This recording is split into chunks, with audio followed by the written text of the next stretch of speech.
ನಲ್ಮೆಯ ವಿದ್ಯಾರ್ಥಿಗಳೇ, ಇವತ್ತಿನ ದಿನದ ತರಗತಿಗೆ ನಿಮ್ಮೆಲ್ಲರನ್ನೂ ಕೂಡ ಸಂತೋಷದಿಂದ ಸ್ವಾಗತವನ್ನು ಬಯಸ್ತಾ ಇದ್ದೀನಿ. ಇವತ್ತಿನ ದಿನದ ತರಗತಿಯಲ್ಲಿ ನಾವು 8ನೇ ತರಗತಿಯ ಗದ್ಯಭಾಗ 7 ಯುವ ಅನಂತಮೂರ್ತಿಯವರು ಬರೆದಿರ್ತಕ್ಕಂತಹ ಅಮ್ಮ ಎನ್ನುವ ಗದ್ಯಭಾಗದ ಮುಂದುವರೆದ ಭಾಗವನ್ನು ನಾವು ಇವತ್ತು ದಿವಸ ಅಭ್ಯಾಸ ಮಾಡೋಣ. ಮಕ್ಕಳೇ, ಎಲ್ಲರೂ ಕೂಡ ತರಗತಿಗೆ ಸಿದ್ಧರಾಗಿದ್ದಾರೆ ಅಂತೇಳಿ ನಾನು ಭಾವಿಸ್ಕೊಂಡಿದ್ದೀನಿ. ನೋಡಿ, ಈಗಾಗಲೇ ನಾವು ಕಳೆದ ತರಗತಿಯಲ್ಲಿ ಲೇಖಕರಾಗಿರ್ತಕ್ಕಂತಹ ಯುವ ಅನಂತಮೂರ್ತಿಯವರ ಕವಿಕಾಲ ಪರಿಚಯವನ್ನು ನಾವು ತಿಳ್ಕೊಂಡಿದ್ವಿ ಮಕ್ಕಳೇ.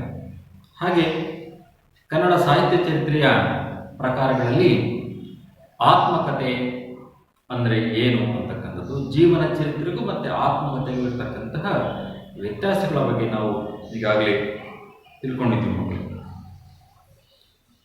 ಪ್ರಸ್ತುತ ಏನು ಗದ್ಯ ಭಾಗ ಏನಿದೆ ಅಮ್ಮ ಅಂತಕ್ಕಂಥದ್ದು, ಇಲ್ಲಿ ಮುಖ್ಯವಾಗಿ ಯು ಆರ್ ಅನಂತಮೂರ್ತಿಯವರು ಸುರಗಿ ಅಂತಕ್ಕಂತಹ ಏನು ತನ್ನ ಆತ್ಮಕಥೆ ಏನಿದೆ ಅದರಲ್ಲಿ ಆಯ್ಕೆ ಮಾಡಿಕೊಂಡು ಪ್ರಸ್ತುತ ಗದ್ಯ ಭಾಗದಲ್ಲಿ ಲೇಖಕರ ಬಾಲ್ಯ ಜೀವನದ ಬಗ್ಗೆ ನಮಗೆ ತಿಳಿಸ್ಕೊಡ್ತಾ ಹೋಗ್ತಾರೆ ಮಕ್ಕಳೇ.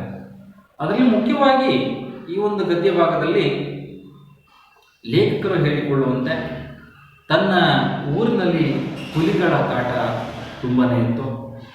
ಮಲೆನಾಡು ಭಾಗದಲ್ಲಿ ಇರ್ತಕ್ಕಂತಹ ಒಂದು ಪ್ರದೇಶದಲ್ಲಿ ಅವರು ತನ್ನ ಬಾಲ್ಯ ಜೀವನವನ್ನು ಕಳೆದಿದ್ರು ಅಂತಕ್ಕಂಥದ್ದು. ಅಲ್ಲಿ ಮುಖ್ಯವಾಗಿ ಹುಲಿಗಳನ್ನ ಕಂಡಾಗ ಕೊಟ್ಟಿಗೆಯಲ್ಲಿರ್ತಕ್ಕಂತಹ ಗೋವುಗಳು ತುಂಬ ಸೂಕ್ಷ್ಮವಾಗಿ ಅದನ್ನು ಗಮನಿಸ್ತವೆ. ರಾತ್ರಿಯ ಸಮಯದಲ್ಲಿ ಗಂಟೆಯ ಸದ್ದುಗಳನ್ನು ಮತ್ತು ಅವರ ತಾಯಿ ಹುಲಿ ಬಂತು ಅಂದ ತಕ್ಷಣವೇ ಅವರಿಗೆ ಎಚ್ಚರಗೊಳ್ಳುವಂತಹ ಅಂಶವನ್ನು ನಮಗೆ ಲೇಖಕರು ತಿಳಿಸ್ಕೊಡ್ತಾ ಹೋಗ್ತಾರೆ.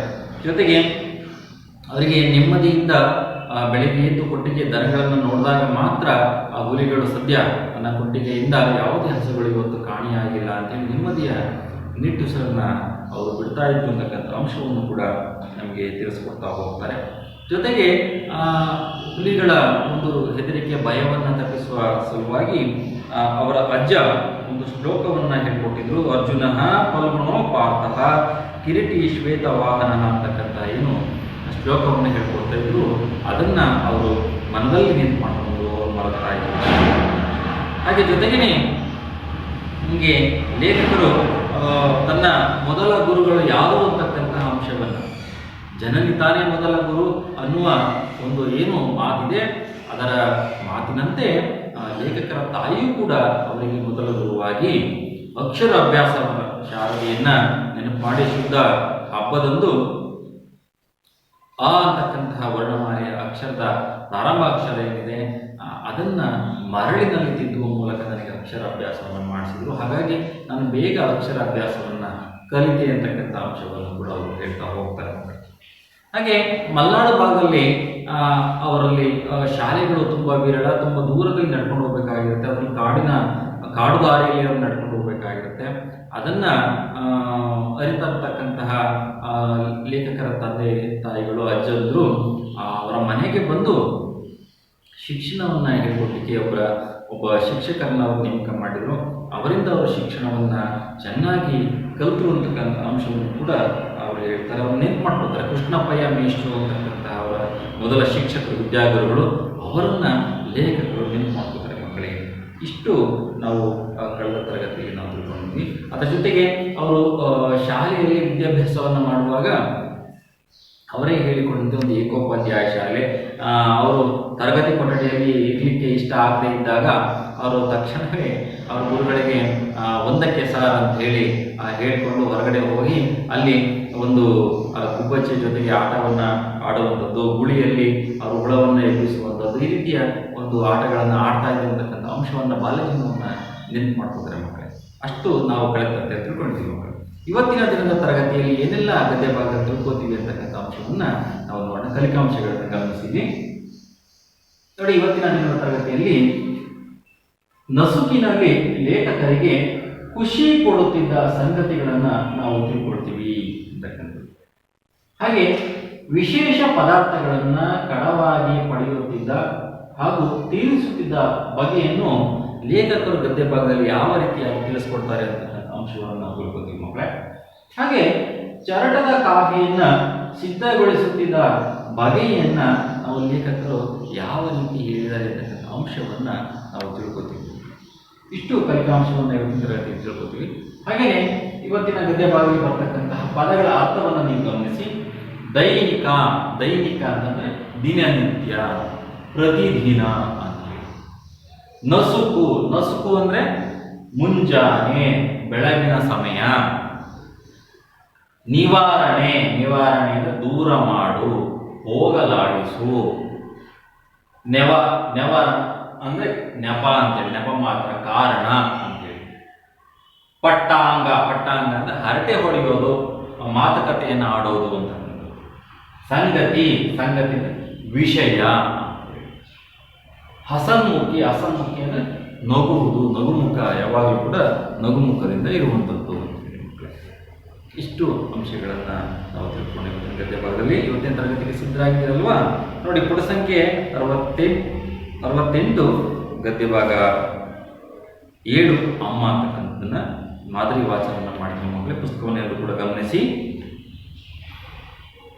ನೋಡಿ, ಲೇಖಕರು ಗದ್ಯ ಭಾಗದಲ್ಲಿ ಮುಂದುವರೆದು, ಸತತ ಮಳೆ ಸುರಿಯುತ್ತಿದ್ದ ಮಳೆಗಾಲದಲ್ಲಿ ಮನೆಯಲ್ಲಿ ಸೂರದ ಭಾಗವನ್ನು ನಾವು ಹುಡುಕಬೇಕಾಗುತ್ತಿತ್ತು.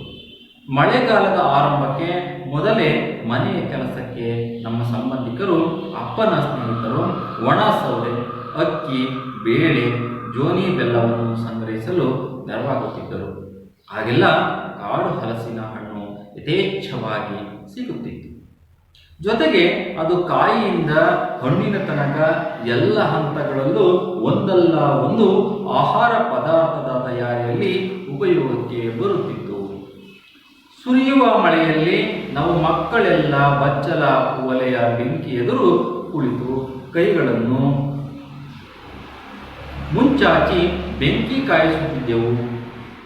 ಆ ಜಡಿ ಮಳೆಯಲ್ಲಿ ಬೆಂಕಿಯ ಹಿತ ಸುಖವೆನಿಸುತ್ತಿತ್ತು.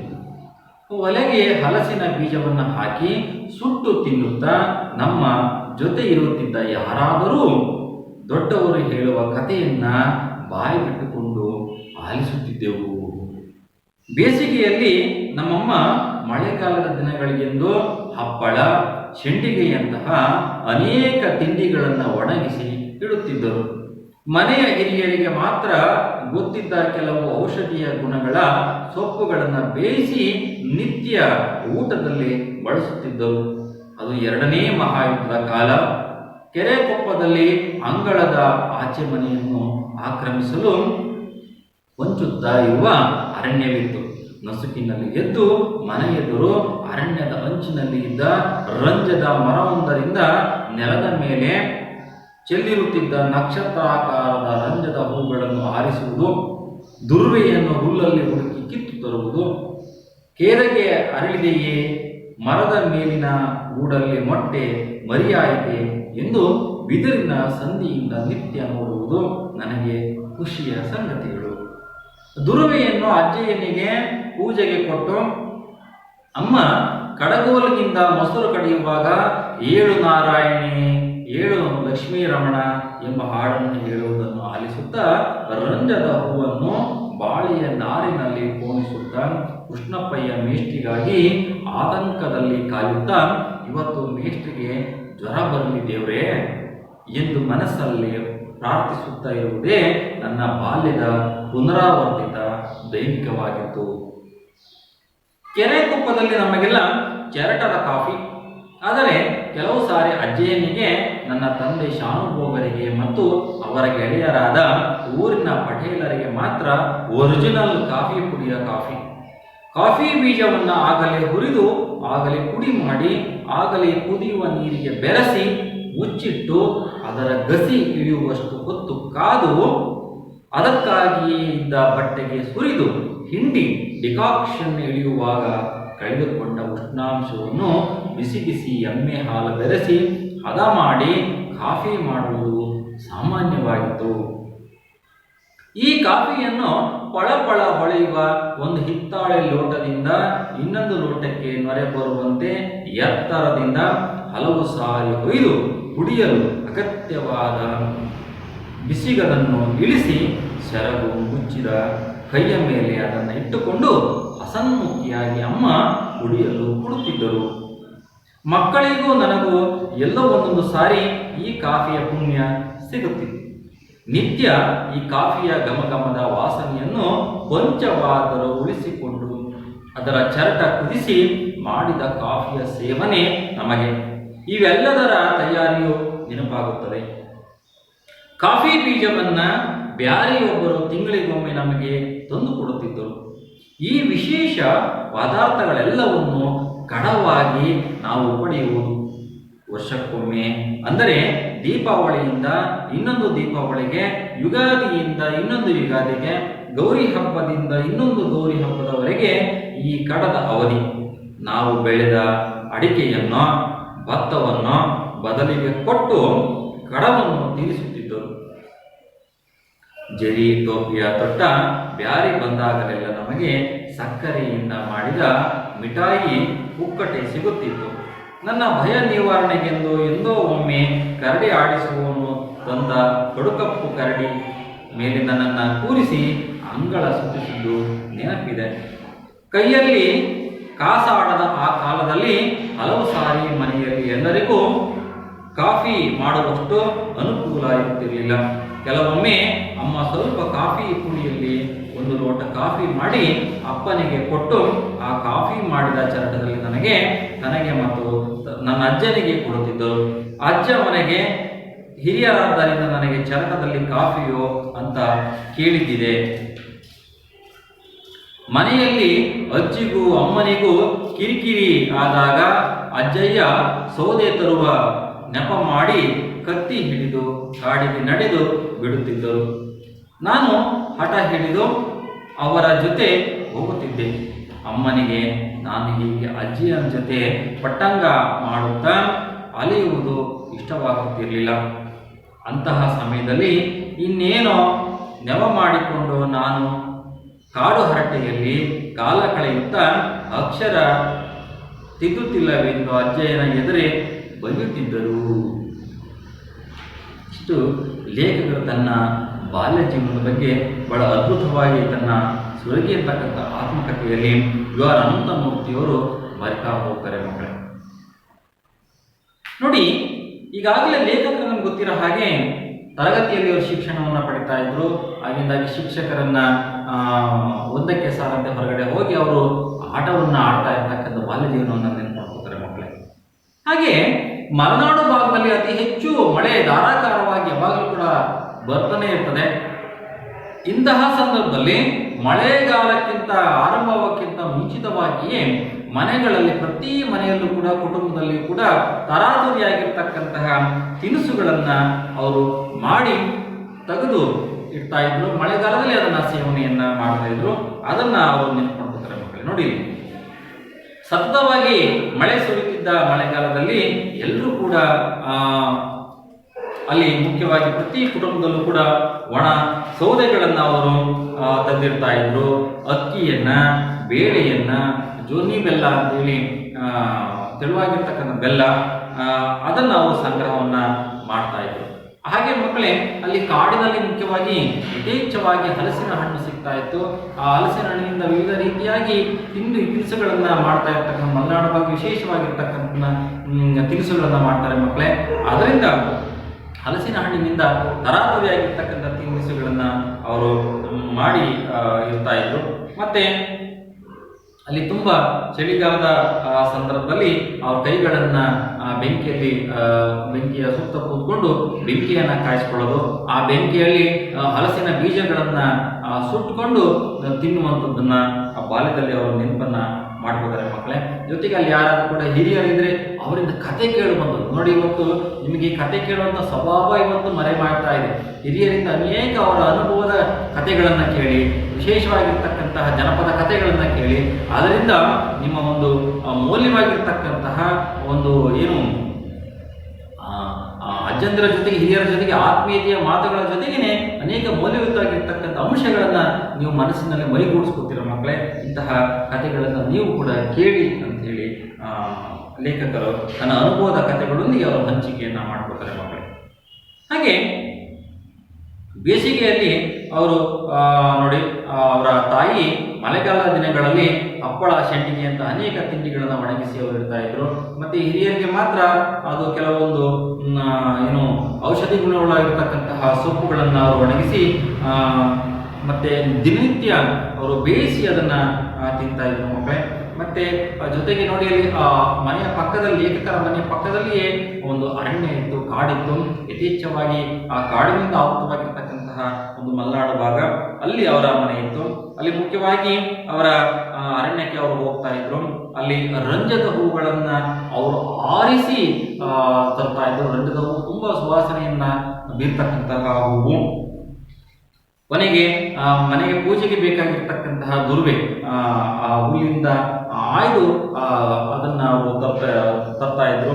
ಮತ್ತೆ ಅಲ್ಲಿ ಮುಖ್ಯವಾಗಿ ಆ ಕಾಡಿನಲ್ಲಿ ವಿಶೇಷವಾಗಿ ಕುತೂಹಲ ಒಂದು ಕೇದಿಗೆ ಹೂವು ಅರಳಿದೆಯೇ ಅಂತಕ್ಕಂಥ ಅಂಶವನ್ನು ನೋಡ್ತಾ ಇದ್ರು. ಮತ್ತೆ ಮರದಲ್ಲಿ ಏನು ಗೂಡನ್ನ ಕಟ್ಟಿದ ಪಕ್ಷಿಗಳು ಅಂತಕ್ಕಂಥದ್ದನ್ನು ಗಮನಿಸ್ತಾ ಇದ್ರು.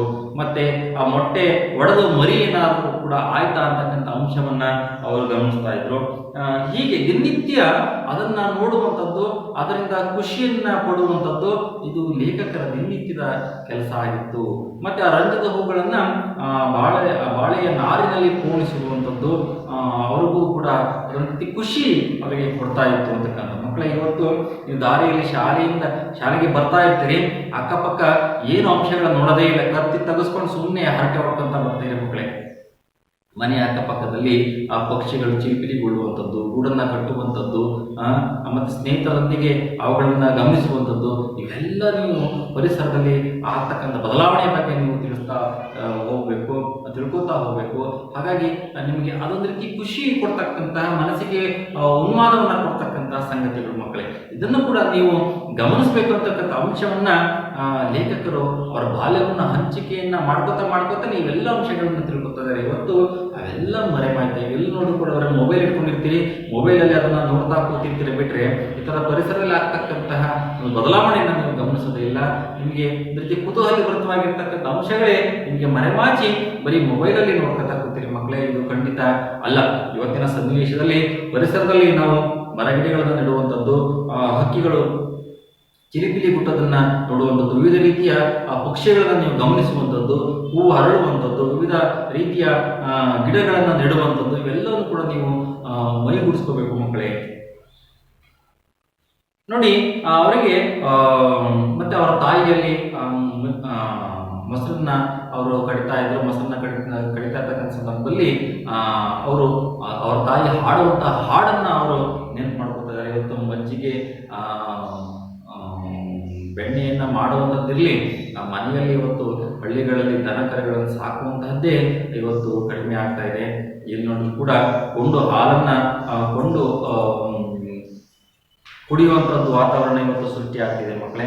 ಅದನ್ನು ಕೂಡ ಇವತ್ತು ನೆನಪು ಮಾಡ್ಕೊತಾ ಇದ್ದಾರೆ. ಜೊತೆಗೆ ಅವರಿಗೆ ಶಾಲೆ ಹೋಗೋದಕ್ಕೆ ಇಷ್ಟ ಇರಲಿಲ್ಲ. ಇವತ್ತು ಶಾಲೆಗೆ ಶಿಕ್ಷಕರಿಗೆ, ಮೇಷ್ಟ್ರಿಗೆ ಜ್ವರನಾದ್ರು ಬರಬಾರ್ದ ಅಂತಕ್ಕಂಥ ದೇವರಲ್ಲಿ ಪ್ರಾರ್ಥನೆಯನ್ನ ಮಾಡ್ಕೊತಾ ಇದ್ರು. ಇದು ಲೇಖಕರು. ಬಾಲ್ಯದಲ್ಲಿ ನಾವು ಆಟಗಳ ಬಗ್ಗೆ ಹೆಚ್ಚು ಆಸಕ್ತಿ ಇರುತ್ತೆ, ಹೊರತು ಪಾಠಗಳಲ್ಲಿ ಅಷ್ಟು ಇರೋದಿಲ್ಲ.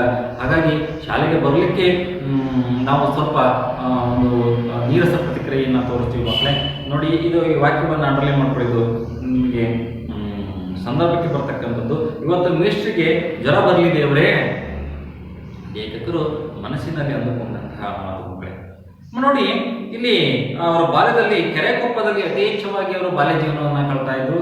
ಅಲ್ಲಿ ಚರಟದ ಕಾಫಿಯ ಬಗ್ಗೆ, ಮಲೆನಾಡಿನಲ್ಲಿ ಇರ್ತಕ್ಕಂತಹ ಆ ಚಳಿಗಾಲದಲ್ಲಿ ಕಾಫಿಯನ್ನು ಕುಡಿತಕ್ಕಂಥದ್ದು ವಾಡಿಕೆ ಇರುತ್ತೆ. ಅದರಲ್ಲೂ ಕೂಡ ಚರಟದ ಕಾಫಿಯನ್ನು ತುಂಬಾ ಅಲ್ಲಿ ಸೇವನೆಯನ್ನ ಮಾಡ್ತಾರೆ ಮಕ್ಕಳೇ. ಅದನ್ನು ತಯಾರಿಸುವ ರೀತಿಯನ್ನು ನಮಗೆ ಲೇಖಕರು ಹೇಳ್ಕೊಡ್ತಾರೆ. ನೋಡಿ, ಇಲ್ಲಿ ಅವರು ಕೆರೆಕೊಪ್ಪದಲ್ಲಿ ಅವರ ತಾತನಿಗೆ, ಅವರು ಮನೆಯಲ್ಲಿ ಬರ್ತಕ್ಕಂತಹ ಶಾನುಭೋಗರಿಗೆ ಮತ್ತೆ ಅವರ ಗೆಳೆಯರಿಗೆ ಈ ತರದ ಚರಟದ ಕಾಫಿಯನ್ನು ಅವರ ತಾಯಿ ಮಾಡಿಕೊಡ್ತಾ ಇದ್ರು.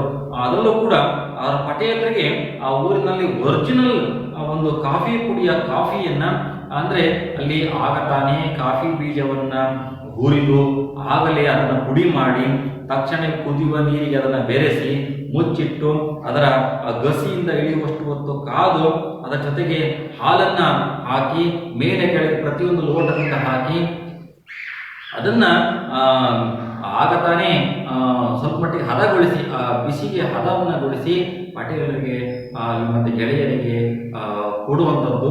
ಮತ್ತೆ ಅಷ್ಟು ರುಚಿಭರಿತವಾಗಿರ್ತಕ್ಕಂತಹ ಕಾಫಿಯನ್ನು ಕುಡಿತಾ ಇದ್ರು ಮಕ್ಕಳೇ.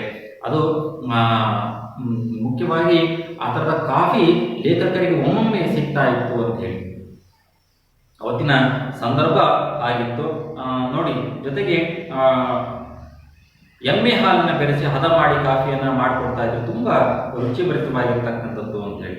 ಪಳಪಳ ಹೊಳೆಯುವ ಒಂದು ಹಿತ್ತಾಳೆ ಲೋಟದಿಂದ ಆ ಲೋಟಕ್ಕೆ ನೊರೆ ಬರುವಂತೆ ಎತ್ತರದಿಂದ ಹಾರಿಸಿ ಒಯ್ದು ಆ ಬಿಸಿಯನ್ನು ಹದ ಮಾಡಿ ಕೊಡ್ತಾ ಇದ್ರು ಅಂತೇಳಿ. ಪಳಪಳ ಪಳಪಳ ಅಂತಕ್ಕಂತಹ ಪದ ಇದು ಅನುಕರಣ ಅವ್ಯಯ.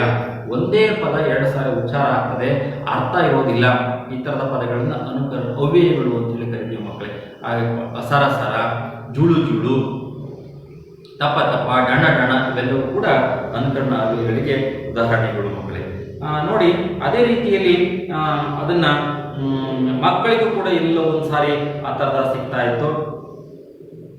ಮತ್ತೆ ಆ ಕಾಫಿಯ ಸುವಾಸನೆಯನ್ನ ಅವರು ಅನುಭವಿಸ್ತಾ ಇದ್ರು ನೋಡಿ. ಇವತ್ತು ಸುವಾಸನೆಯನ್ನ ಅನುಭವಿಸುವ ಪರಿಪಾಠವೇ ಇವತ್ತು ಕಡಿಮೆ ಆಗ್ತಾ ಇದೆ ಅಂತೇಳಿ. ವಿಶೇಷ ಸಂದರ್ಭದಲ್ಲಿ ಇಂತಹ ಕಾಫಿ ಬೀಜಗಳನ್ನು ಅವರ ಮನೆಗೆ ಬ್ಯಾರಿ ಒಬ್ರು ಕೊಡ್ತಾ ಇದ್ರು. ಅದನ್ನ ಕಡವಾಗಿ ಇಸ್ಕೊತಾ ಇದ್ರು. ಮತ್ತೆ ಅವರು ಬೆಳೆಯತಕ್ಕಂತಹ ಭತ್ತವನ್ನು, ಅಡಿಕೆಯನ್ನು ವರ್ಷಕ್ಕೆ ಒಂದು ಬಾರಿ, ಅಂದ್ರೆ ಯುಗಾದಿ ಹಬ್ಬದಿಂದ ಯುಗಾದಿ ಹಬ್ಬಕ್ಕೆ, ದೀಪಾವಳಿ ಹಬ್ಬದಿಂದ ದೀಪಾವಳಿ ಹಬ್ಬಕ್ಕೆ, ಈ ತರದ ಒಂದು ಕೊಡುಕೊಳ್ಳಿಕೆಯ ಒಂದು ವ್ಯವಹಾರವೂ ಕೂಡ ಮಲೆನಾಡು ಭಾಗದಲ್ಲಿ ಇತ್ತು ಅಂತಕ್ಕಂಥ ಅಂಶವನ್ನ ಅವರು ನೆನಪು ಮಾಡ್ಕೋತಾರೆ ಮಕ್ಕಳೇ. ಅವರು ಬ್ಯಾರಿಯೊಬ್ಬರು ಮನೆಗೆ ಬರುವಾಗ ಒಂದು ವಿಶೇಷವಾಗಿರ್ತಕ್ಕಂತಹ ಮಿಠಾಯಿಯನ್ನ ಅವ್ರು ಕೊಡ್ತಾ ಇದ್ರು, ಅದನ್ನ ಸೇವನೆ ಮಾಡ್ತಿದ್ರು. ಅದನ್ನು ಕೂಡ ಲೇಖಕರು ನೆನಪು ಮಾಡ್ಕೋತಾರೆ. ಹಾಗೆ ನೋಡಿ, ಇಲ್ಲಿ ಒಂದೊಂದ್ಸಾರಿ ಆವತ್ತಿನ ಕಾಲಕ್ಕೆ ಅವರ ಕೈಯಲ್ಲಿ ಅಷ್ಟು ಹಣ ಇಲ್ಲದೆ ಇರತಕ್ಕಂತಹ ಸಂದರ್ಭ, ಅದನ್ನ ಅವತ್ತಿನ ಸಂದರ್ಭದಲ್ಲಿ ಎಲ್ಲರೂ ಕೂಡ ಕಾಫಿ ಮಾಡುವಷ್ಟು ಅನುಕೂಲ ಇರಲಿಲ್ಲ. ಕಾಫಿ ಪುಡಿ ತಂದು ಅದನ್ನ ಕಾಫಿ ಮಾಡ್ಕೊಂಡು ಕುಡಿಯುವಷ್ಟು ಮಟ್ಟಿಗೆ ಒಂದು ಅನುಕೂಲಸ್ಥರು ಅವತ್ತಿನ ಸಂದರ್ಭದಲ್ಲಿ ಇರಲಿಲ್ಲ ಮಕ್ಕಳೇ. ಹಾಗಾಗಿ ಕಾಫಿ ಮಾಡಿದ ಒಂದು ಚರಣ, ಕಾಫಿ ಮಾಡಿರ್ತಕ್ಕಂತಹ ಸಂದರ್ಭದಲ್ಲಿ ಅದರ ತಳಭಾಗದಲ್ಲಿ ಏನು ಉಳಿದಿರ್ತದೆ ಅದನ್ನ ಅವರು ಕುಡಿತಾ ಇದ್ರು, ಸೇವನೆಯನ್ನ ಮಾಡ್ತಾ ಇದ್ರು. ಅವರ ಮನೆಯಲ್ಲಿರ್ತಕ್ಕಂಥ ಅಜ್ಜನಿಗೆ ಅದನ್ನ ಕುಡಿಲಿಕ್ಕೆ ಕೊಡ್ತಾ ಇದ್ರು. ಆಗ ಅಜ್ಜ, ನನಗೆ ವಯಸ್ಸಾಗಿದೆ ಅಂತ ಹೇಳಿ ನೀವು ಆ ಚರಟದ ಕಾಫಿನ ನನಗೆ ಕೊಡ್ತೀರಾ ಅಂತ ಹೇಳಿ ಗುನುಗುನು ಅಂತ ಇದ್ರು, ಬಟ ಕೊಡ್ತಾ ಇದ್ರು. ಅದಕ್ಕಾಗಿ ಅವರ ಲೇಖಕರ ತಾಯಿಗೂ ಮತ್ತೆ ಅಜ್ಜನಿಗೂ ಹಾಗಂದಾಗೆ ಒಂದು ಮಾತಿನ ಚಕಮಕಿಗಳು ನಡೀತಾ ಇದ್ರು ಅಂತ ಅಂಶವನ್ನ, ಕಿರಿಕಿರಿ ಮಾಡ್ತಾ ಇದ್ರು ಅಂತಕ್ಕಂಥ ಅಂಶವನ್ನ ಲೇಖಕರು ಹೇಳ್ಕೊತಾರೆ. ಹಾಗೆ ಅವರ ಅಜ್ಜನ ಜೊತೆಗೆ ಸೌದೆ ತರುವ ನೆಪದಲ್ಲಿ ಅವರು ಕಾಡಿಗೆ ಹೋಗ್ತಾ ಇದ್ರು. ಅದು ಅವರಿಗೆ ಇಷ್ಟ ಆಗ್ತಾ ಇತ್ತು. ಅದಕ್ಕೆ ಅವರ ತಾಯಿ ಲೇಖಕರಿಗೆ ನೀವು ಓದೋದಿಲ್ಲ, ಅಕ್ಷರಾಭ್ಯಾಸವನ್ನು ಮಾಡೋದಿಲ್ಲ ಅಂತ ಹೇಳಿ ಅವರ ಅಜ್ಜನಿಗೆ ಬೈತಾ ಇದ್ರು. ಮತ್ತೆ ಬೈಯುವಂತಹ ಅಂಶವನ್ನ ಅವರು ನೆನಪು ಮಕ್ಕಳೇ. ಹೀಗೆ ಅವರ ಅಜ್ಜನ ಜೊತೆಗೆ ಹರಟೆಯನ್ನೇ ಹೊಡೆಯುವಂಥದ್ದು, ಬರೀ ಮಾತುಗಳನ್ನ ಆಡುವಂಥದ್ದು ಅವರಿಗೆ ಅವರ ತಾಯಿಗೆ ಇಷ್ಟ ಆಗ್ತಾ ಇರಲಿಲ್ಲ. ಕಾಡು ಹರಟೆಯನ್ನ ಇವರು ಕಾಲ ಕಳೀತಾರೆ, ಇನ್ನು ಅಕ್ಷರವನ್ನ ವಿದ್ಯಾಭ್ಯಾಸವನ್ನ ಮಾಡಲ್ಲ ಅಂತಕ್ಕಂಥ ಅಂಶವನ್ನ ನಮಗೆ ಲೇಖಕರು ಅವರ ತಾಯಿಯ ಬಗ್ಗೆ ನೆನಪನ್ನು ಮಾಡ್ಕೊತಾರೆ ನೋಡಿ. ಯಾವುದೇ ಒಬ್ಬ ಮಗುವಿಗೆ ಆ ತಾಯಿ ಹೇಳುವಂತಹ ಮಾತುಗಳು, ನಯಗಾರಿಕೆ ಮತ್ತೆ ಬೈಯುವಂಥದ್ದು, ಒಂದು ನಾವು ತಪ್ಪನ್ನು ಮಾಡಿದಾಗ ತಿದ್ದುವಂತಹ ಗುಣ, ಅದಕ್ಕೆ ಅವರಿಗೆ ಕ್ಷಮೆಯ ದರಿದ್ರಿ ಅಂತ ಹೇಳಿ ಕರಿತೀವಿ. ಜನನೇ ಜನ್ಮ ಭೂಮಿಶ ಸ್ವರ್ಗಾದಪಿ ಗರಿಷ್ಯಮಿ ಅಂತ ಹೇಳಿ ಎಲ್ಲವೂ ಕೂಡ ತಾಯಿಗೆ ಇರತಕ್ಕಂಥ ಶ್ರೇಷ್ಠತೆ ಬಗ್ಗೆ, ತಾಯಿನೆಲ್ಲ, ತಾಯಿ ನೋಡಿ ಇವೆಲ್ಲವನ್ನೂ ಕೂಡ ಪ್ರತಿಯೊಂದು ಅಂಶವನ್ನು ಕೂಡ ಶ್ರೇಷ್ಠವಾಗಿರ್ತಕ್ಕಂಥ ಅಂಶವನ್ನು ಕೂಡ ತಾಯಿಗೆ ಹೋಲಿಕೆಯನ್ನು ಮಾಡ್ತೀವಿ. ಹಾಗಾಗಿ ಲೇಖಕರು ಸುರಂಗಿ ಅಂತಕ್ಕಂಥ ಆತ್ಮಕಥೆಯಲ್ಲಿ ಬಾಲ್ಯದ ಜೀವನವನ್ನು ನೆನಪು ಮಾಡ್ಕೋತಾ ಅವರ ತಾಯಿಯ ಬಗ್ಗೆ, ಅವರ ಮಲೆನಾಡಿನ ಚಿತ್ರಣದ ಬಗ್ಗೆ ನಮಗೆ ಹೇಳ್ಕೊತಾರೆ. ನಾವು ಕೂಡ ನಮಗೆ ಏನು ಅನಿಸುತ್ತೋ ನಮ್ಮ ಸುತ್ತಮುತ್ತಲಿನ ವಾತಾವರಣದ ಬಗ್ಗೆ ನಾವು ಬರೆಯುವಂತಹ ಅಂಶವನ್ನು ಅಭ್ಯಾಸ ಮಾಡ್ಕೋಬೇಕು ಮಕ್ಕಳೇ. ಹಾಗಾಗಿ ನೀವು ಈ ಗದ್ಯ ಭಾಗವನ್ನು ಏನು ಓದ್ಕೊಂಡಿದ್ದೀರಿ. ಆ ಓದ್ಕೊಂಡು ನಾನು ಕೆಲವೊಂದು ನಿಮಗೆ ಚಟುವಟಿಕೆಗಳನ್ನು ಕೊಡ್ತೀನಿ. ಆ ಚಟುವಟಿಕೆಯನ್ನು ಮುಂದಿನ ತರಗತಿ ಬರುವಾಗ ಬರ್ಕೊಂಡು ಬರಬೇಕು ಮಕ್ಕಳೇ. ನೋಡಿ, ಗಮನಿಸಿ. ಮನೆಯೇ ಮೊದಲ ಪಾಠಶಾಲೆ, ಜನನಿ ತಾನೇ ಮೊದಲ ಗುರು. ಈ ಒಂದು ಅಂಶಕ್ಕೆ ಆಧಾರವಾಗಿ ಪೂರಕವಾಗಿರ್ತಕ್ಕಂಥ ಅಂಶಗಳನ್ನು ನೀವು ಸಂಗ್ರಹಿಸಿ ಒಂದು ಪ್ರಬಂಧವನ್ನು ನೀವು ಬರ್ಕೊಂಡು ಬರಬೇಕು ಮಕ್ಕಳೇ. ಹಾಗೆ ನಿಮ್ಮ ಬಾಲ್ಯದ ದಿನಗಳನ್ನು ನೆನಪು ಮಾಡಿಕೊಂಡು ನಿಮ್ಮ ಆತ್ಮೀಯ ಗೆಳೆಯನಿಗೆ ಒಂದು ಪತ್ರವನ್ನು ನೀವು ಬರೀಬೇಕು. ಮುಂದಿನ ತರಗತಿಗೆ ಬರುವಾಗ ಇವೆರಡು ಚಟುವಟಿಕೆಯನ್ನು ನೀವು ಮಾಡಿಕೊಂಡು ಬರಬೇಕು ಮಕ್ಕಳೇ. ಇವತ್ತಿನ ದಿನದ ತರಗತಿಗೆ ಈಗ ಮುಕ್ತಾಯ ಮಾಡ್ತಾ ಇದ್ದೀವಿ. ಮುಂದಿನ ತರಗತಿಯಲ್ಲಿ ಮತ್ತೊಂದು ಗದ್ಯ ಪದದೊಂದಿಗೆ ಮತ್ತೆ ಭೇಟಿಯಾಗೋಣ. ಧನ್ಯವಾದಗಳು. ಲೇಖಕರ ಮೊದಲ ವಿದ್ಯಾಗುರು ಅವರ ಅಮ್ಮ. ಸಣ್ಣ ಕುಳಿಯೊಳಗಿನ ಕಪ್ಪು ಹುಳುವನ್ನು ಯಾವ ಹೆಸರಿನಿಂದ ಕರೆಯುತ್ತಾರೆ? ಸಣ್ಣ ಕುಳಿಯೊಳಗಿನ ಕಪ್ಪು ಹುಳುಗಳಿಗೆ ತನ್ನಾದೇವಿ, ಗುಬ್ಬಿ ಎಂದೆಲ್ಲ ಕರೆಯುತ್ತಿದ್ದರು.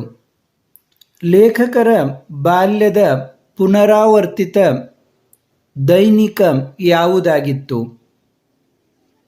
ಇವತ್ತು ಮೇಷ್ಟ್ರಿಗೆ ಜ್ವರ ಬರಲಿ ದೇವರೇ ಎಂದು ಮನಸ್ಸಲ್ಲೇ ಪ್ರಾರ್ಥಿಸುತ್ತಾ ಇರುವುದೇ ನನ್ನ ಬಾಲ್ಯದ ಪುನರಾವರ್ತಿತ ದೈನಿಕವಾಗಿತ್ತು ಎಂದು ಲೇಖಕರು ಹೇಳುವರು. ಪುನರಾವರ್ತಿತ ದೈನಿಕ ಅಂದರೆ ಅವರು ಮತ್ತೆ ಮತ್ತೆ ಈ ರೀತಿ ಪ್ರಾರ್ಥಿಸುತ್ತಿದ್ದರು ಅಂತ. ಅಂದರೆ ಬಾಲ್ಯದಲ್ಲಿ ಹುಡುಗು ಸ್ವಭಾವ. ಆಗ ಶಿಕ್ಷಕರು ಅಂದರೆ ಸ್ವಲ್ಪ ಹೆಚ್ಚಿನ ಶಿಸ್ತಿನಿಂದ ಇರುತ್ತಿದ್ದರು. ಆದ ಕಾರಣ ಶಿಕ್ಷಕರು ಮೇಷ್ಟ್ರು ಬರಲಿಲ್ಲ ಆದರೆ ಆಟ ಆಡ್ಬೋದಲ್ಲ ಅನ್ನುವ ಒಂದು ಮನೋಭಾವ ಹುಡುಗರದು. ಹೀಗಾಗಿ ಲೇಖಕರು ಕೂಡ ಮೇಷ್ಟ್ರಿಗೆ ಜ್ವರ ಬರಲಿ ದೇವರೇ ಅಂತಂದು ಪ್ರಾರ್ಥಿಸುತ್ತಿದ್ದೆ ಅಂತ ತಮ್ಮ ಬಾಲ್ಯವನ್ನು ನೆನೆಸಿಕೊಳ್ಳುತ್ತಾ ಇದರಲ್ಲಿ ಹೇಳಿದ್ದಾರೆ. ಈಗ ಮುಂದಿನ ಪ್ರಶ್ನೆ ನೋಡೋಣ. ತಿಂಗಳಿಗೊಮ್ಮೆ ಕಾಫಿ ಬೀಜವನ್ನು ತಂದು ಕೊಡುತ್ತಿದ್ದವರು ಯಾರು? ತಿಂಗಳಿಗೊಮ್ಮೆ ಕಾಫಿ ಬೀಜವನ್ನು ಬ್ಯಾರಿಯೊಬ್ಬರು ತಂದು ಕೊಡುತ್ತಿದ್ದರು. ಹೆಚ್ಚಿನ ವಿವರಣೆಗಳು ಬೇಕಾಗಿಲ್ಲ, ಪಠ್ಯದಲ್ಲೂ ಕೂಡ ಇಷ್ಟೇ ಇದೆ. ತಿಂಗಳಿಗೊಮ್ಮೆ ಕಾಫಿ ಬೀಜವನ್ನು ಬ್ಯಾರಿಯೊಬ್ಬರು ತಂದು ಕೊಡುತ್ತಿದ್ದರು. ಕೊಟ್ಟಿರುವ ಪ್ರಶ್ನೆಗಳಿಗೆ 2-3 ವಾಕ್ಯಗಳಲ್ಲಿ ಉತ್ತರಿಸಿರಿ. ಲೇಖಕರ ಅಕ್ಷರಾಭ್ಯಾಸ ಆರಂಭವಾದದ್ದು ಹೇಗೆ? ಲೇಖಕರು ಕೆರೆಕೊಪ್ಪದ ಅವರ ಮನೆಯಲ್ಲಿದ್ದಾಗ ಅಕ್ಷರಾಭ್ಯಾಸ ಪ್ರಾರಂಭವಾಯಿತು. ಲೇಖಕರ ಅಮ್ಮ ನೆಲದಲ್ಲಿ ಮರಳು ಹರಡಿ ಇವರನ್ನು ಕೂರಿಸಿ ಬೆರಳು ಹಿಡಿದುಕೊಂಡು ಅಕ್ಷರವನ್ನು ಬರೆಸುತ್ತಿದ್ದರು. ಹೀಗೆ ನಿತ್ಯವೂ ಮಾಡುತ್ತಿದ್ದರಿಂದ ಶಾಲೆಗೆ ಹೋಗುವುದಕ್ಕಿಂತ ಮುಂಚೆಯೇ ಅನೇಕ ಅಕ್ಷರಗಳನ್ನು ಕಲಿತರು. ನೋಡಿ ಹೀಗೆ ಲೇಖಕರ ತಾಯಿ ದಿನವೂ ಅಕ್ಷರಗಳನ್ನು ಮರಳಿನಲ್ಲಿ ಬರೆಸುತ್ತಿದ್ದರಿಂದ ತಾವು ಶಾಲೆಗೆ ಹೋಗುವುದಕ್ಕಿಂತ ಮುಂಚೆಯೇ ಅನೇಕ ಅಕ್ಷರಗಳನ್ನು ಕಲಿತೆ ಅಂತ ಲೇಖಕರು ಹೇಳ್ತಾರೆ. ಅದು ಎಲ್ಲಿ? ಅವರು ಕೆರೆಕೊಪ್ಪ ಅನ್ನೋದು ಊರು. ಆ ಕೆರೆಕೊಪ್ಪದ ಮನೆಯಲ್ಲಿದ್ದಾಗ ತಮ್ಮ ಅಕ್ಷರಾಭ್ಯಾಸ ಪ್ರಾರಂಭವಾಯಿತು ಅಂತ ಅವರ ತಾಯಿ ಹೇಗೆ ಕಲಿಸಿದರು ಅನ್ನೋದನ್ನು ಲೇಖಕರು ತಮ್ಮ ಆತ್ಮಕಥನದಲ್ಲಿ ಹೇಳಿಕೊಂಡಿದ್ದಾರೆ. ಈಗ ಮುಂದಿನ ಪ್ರಶ್ನೆ ನೋಡೋಣ.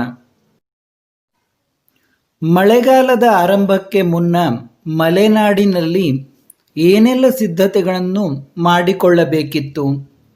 ಮಳೆಗಾಲದ ಆರಂಭಕ್ಕೆ ಮೊದಲೇ ಮನೆಯ ಕೆಲಸಕ್ಕೆ ಒಣ ಸೌದೆ, ಅಕ್ಕಿ, ಬೇಳೆ, ಜೋನಿ ಬೆಲ್ಲವನ್ನು ಸಂಗ್ರಹಿಸಿ ಇಟ್ಟುಕೊಳ್ಳುತ್ತಿದ್ದರು. ಲೇಖಕರ ಅಮ್ಮ ಮಳೆಗಾಲದ ದಿನಗಳಿಗೆಂದು ಹಪ್ಪಳ, ಸಂಡಿಗೆಯಂತಹ ಅನೇಕ ತಿಂಡಿಗಳನ್ನು ಒಣಗಿಸಿ ಇಡುತ್ತಿದ್ದರು. ಇಲ್ಲಿ ನೋಡಿ, ಹಪ್ಪಳ, ಸಂಡಿಗೆ ಅಂದರೆ ತಿನಿಸುಗಳು ಅನ್ನೋ ಅರ್ಥದಲ್ಲಿ ತಿನಿಸು. ಬೆಂಗಳೂರು ಕಡೆಯಲ್ಲಿ ತಿಂಡಿ ಅಂತೀವಿ, ತಿಂಡಿ ಅಂತ ಬರೆದಿದ್ದಾರೆ. ಮಳೆಗಾಲದ ಆರಂಭಕ್ಕೆ ಅಂದರೆ ಮಳೆಗಾಲದಲ್ಲಿ ಕೆಲವೊಮ್ಮೆ ಕೆಲಸ ಮಾಡಲಿಕ್ಕೆ ಹೆಚ್ಚಿನ ಕೆಲಸ ಮಾಡಲಿಕ್ಕೆ ಆಗೋದಿಲ್ಲ ಮತ್ತು ಆದಾಯ ಕಡಿಮೆ ಇರ್ತದೆ. ಆದ್ದರಿಂದ ಮೊದಲೇ ಕೆಲವೊಂದು ವಸ್ತುಗಳನ್ನು ಸಂಗ್ರಹಿಸಿ ಇಟ್ಟುಕೊಳ್ಬೇಕಾಗ್ತದೆ. ಆವಾಗ ಹಿಂದಿನ ಕಾಲದಲ್ಲಿ ಈಗಿನ ಹಾಗೆ ಹೆಚ್ಚು ವಾಹನಗಳ ಸೌಕರ್ಯವಿರಲಿಲ್ಲ. ಜನರಲ್ಲಿ ಸಾಮಾನ್ಯವಾಗಿ ಬಡತನ, ಸಾಮಾನುಗಳು ಈಗಿನ ಹಾಗೆ ಯಥೇಚ್ಛವಾಗಿ ದೊರೆಯುತ್ತಿರಲಿಲ್ಲ ಆಗಿನ ಕಾಲದಲ್ಲಿ. ಆದ ಕಾರಣ ಕೆಲವೊಂದು ಅಗತ್ಯದ ಸಾಮಾನುಗಳನ್ನು ಸಂಗ್ರಹಿಸಿ ಇಟ್ಟುಕೊಳ್ಬೇಕಾಗ್ತಿತ್ತು. ಆದ ಕಾರಣ ಇದನ್ನೆಲ್ಲ ಮಳೆಗಾಲ ಆರಂಭವಾಗೋಕ್ಕಿಂತ ಮುಂಚೆ ಈ ಅಕ್ಕಿ, ಬೇಳೆ, ಬೆಲ್ಲ ಎಲ್ಲ ನಾವು ಸಂಗ್ರಹಿಸಿ ಇಟ್ಟುಕೊಳ್ತಾ ಇದ್ವಿ ಅಂತ ಹೇಳ್ತಾರೆ. ಇನ್ನು ನಸುಕಿನಲ್ಲಿ ಲೇಖಕರಿಗೆ ಖುಷಿ ಕೊಡುತ್ತಿದ್ದ ಸಂಗತಿಗಳಾವವು.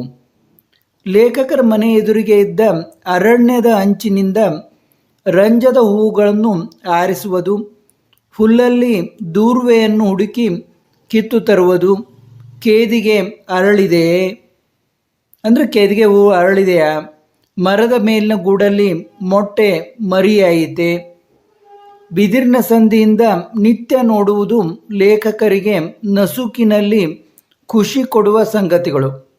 ಅಂದರೆ ನಸುಕಿನಲ್ಲಿ ಬೆಳಗ್ಗೆ ಎದ್ದು ಕೂಡಲೇ ಇವೆಲ್ಲ ಮಾಡ್ತಿದ್ರು ಲೇಖಕರು. ಅವರ ಮನೆಯ ಎದುರಿಗೇ ಅರಣ್ಯ ಇತ್ತು.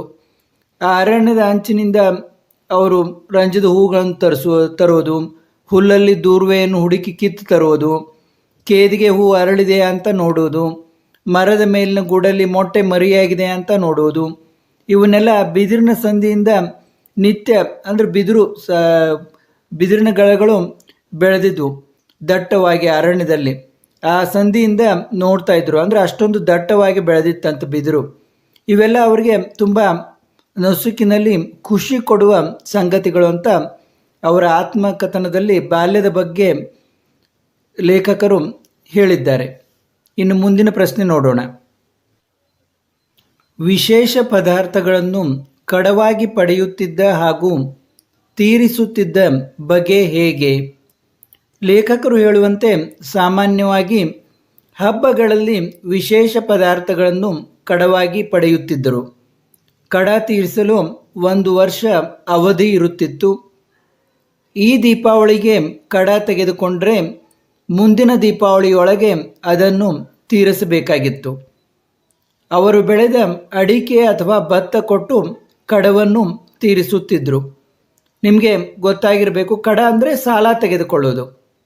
ಕೈಗಡ ತಗೊಳ್ತೀವಿ ಅಂತ ಮಾತಾಡ್ತೀವಲ್ಲ ಅದು. ಅಂದರೆ ಸಾಮಾನ್ಯವಾಗಿ ಹಬ್ಬಗಳಲ್ಲಿ ವಿಶೇಷ ಪದಾರ್ಥಗಳನ್ನು ಕಡವಾಗಿ ಪಡೆಯುತ್ತಿದ್ದರು. ಅಂದರೆ ಆಗೆಲ್ಲ ಬಡತನ, ದಿನವೂ ಒಂದೇ ಥರ ಊಟ, ವಿಶೇಷವಾಗಿ ಏನು ಅಡುಗೆ ಮಾಡ್ತಾ ಇರಲಿಲ್ಲ. ಸಾಮಾನ್ಯವಾದ ಒಂದು ದಿನಚರಿ ಇರ್ತಾ ಇತ್ತು. ಹಬ್ಬಗಳಲ್ಲಿ ಮಾತ್ರ ಒಂದು ವಿಶೇಷವಾದ ಊಟ ಇತ್ಯಾದಿ ಮಾಡ್ತಾಯಿದ್ರು. ಸ್ವಲ್ಪ ಬಟ್ಟೆ ಬರೆಕೊಳ್ತಾ ಇದ್ರು. ಸ್ವಲ್ಪ ಏನೋ ಆ ವಿಜೃಂಭಣೆ ಅವರಲ್ಲಿ ಆಚರಣೆ ಮಾಡ್ತಾಯಿದ್ರು. ಇಲ್ಲಾದರೆ ವರ್ಷ ಪೂರ್ತಿ ತುಂಬ ಸಾದಾ ಸರಳವಾದ ಜೀವನ ಇರ್ತಾ ಇತ್ತು. ಆದ ಕಾರಣ ಆ ಸಮಯದಲ್ಲಿ ಕೆಲವೊಮ್ಮೆ ಬಡತನದಿಂದಾಗಿ ಅವರಿಗೆ ಪದಾರ್ಥಗಳು ಇರ್ತಾ ಇರಲಿಲ್ಲ. ಬೇರೆಯವರಿಂದ ಕಡ ತಗೋತಿದ್ರು, ಸಾಲ ತಗೋತಿದ್ರು. ಆ ಕಡ ತೀರಿಸಲಿಕ್ಕೆ 1 ವರ್ಷ ಅವಧಿ ಇರ್ತಿತ್ತು. ಹೇಗಂದರೆ ಈ ದೀಪಾವಳಿ ಕಡ ತಗೊಂಡ್ರೆ ಮುಂದಿನ ದೀಪಾವಳಿ ಬರೋದ್ರೊಳಗೆ ಅದನ್ನು ತೀರಿಸಬೇಕು.